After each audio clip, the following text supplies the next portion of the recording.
लागते. दादी बाबा पण मला निराश करू नका. नाही तुला हे देव कधी निराश करणार नाही. तुला अंगारा देतो.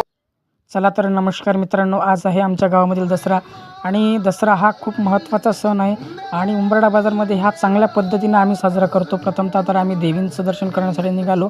त्याच्यानंतर आमच्या गावामध्ये एक पुरातन काळातील मंदिर आहे म्हणजे शंकरजीचं मंदिर आणि त्या ठिकाणी नंदीचं प्रथमतः दर्शन करून आम्ही महादेवाचं दर्शन घेतलं. आम्ही दर्शन तर दर सोमवारी घेतोच, पण आज विशेष दिवस होता म्हणून सोनं चांदी देण्यासाठी महादेवाच्या मंदिरामध्ये आलो. त्याच ठिकाणी लागून मारुती रायाचं जुनं मंदिर आहे. मारुती रायाचं त्या ठिकाणी दर्शन करून आम्ही पुन्हा देवी बघण्यासाठी गेलो असता त्या ठिकाणी आमचा जुना मित्र सौरव जो वितरणमध्ये लागलेला आहे त्याला शुभेच्छा देऊन गजानन महाराजच्या मंदिरामध्ये आम्ही त्या ठिकाणी सर्वांनी प्रवेश केला. त्यानंतर गजानन महाराजांचे पुजारी म्हणजे घोडे महाराज त्यांना शुभेच्छा देऊन गजानन महाराजांच्या चरणाशी त्या ठिकाणी साष्टांग दंडवत करून महाराजांना सोनं चांदी देऊन त्या ठिकाणी आम्ही दर्शन घेतलं. आणि हे आमच्या गावामधील मंदिराच्या समोरच लाडू वाटण्याचा कार्यक्रम चालू होता आणि विशेषतः मला लाडू खूप आवडते. दोन लाडू घेतले, मग लाडून बसलो खात. पोरं म्हणत होते बा आता फिरून फिरून पायालाही दुखून राहिले, आता गाडीनं चला. मग काय राहुल भाऊची गाडी उभीच होती, मग घेतली गाडी. सर्व बसले गाडीत नाही ना, आम्हाला चान्स भेटला. श्याम्यान मी बसलो समोरच्या सीटवर.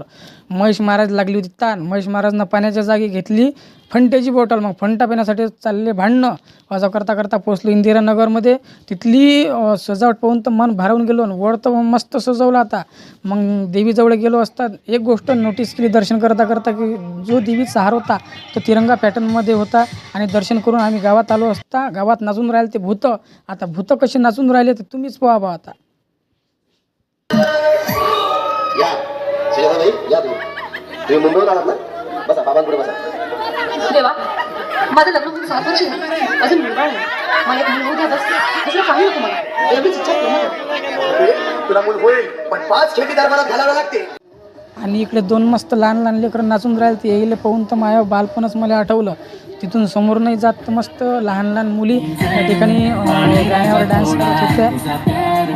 चला तर मित्रांनो पुन्हा भेटूया अशा नवीन व्हिडिओमध्ये. तोपर्यंत सर्वांना जय जय रामकृष्ण. चॅनलवर नवीन असेल चॅनलला लाईक शेअर आणि सबस्क्राईब अवश्य करा. रामकृष्ण हरी.